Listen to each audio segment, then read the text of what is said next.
কেন করে না?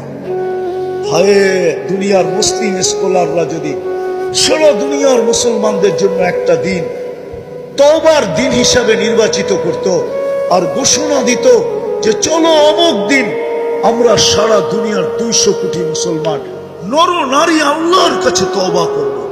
দেখি কোরআনের ওই আয়াত সত্য হয় কিনা। কোরআনের আয়াত সত্য, লিউযিকাহুম বাদাল্লাযী আমিলু লাআল্লাহুম ইয়ারজিউন। আল্লাহ বলতেছে তোমরা ফিরে আসো, আমি এটা চাই। হাদিসে কুদসি আছে, ইনতাবু ফানা হাবিবুহুম।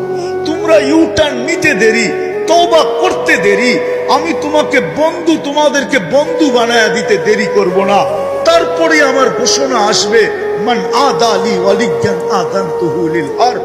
আমার বন্ধুদের সাথে যে লড়বে সে আমি বন্ধুদেরকে লড়তে দিব না। আমার বন্ধুদের সাথে যে লড়ার জন্য নাইমা আসবে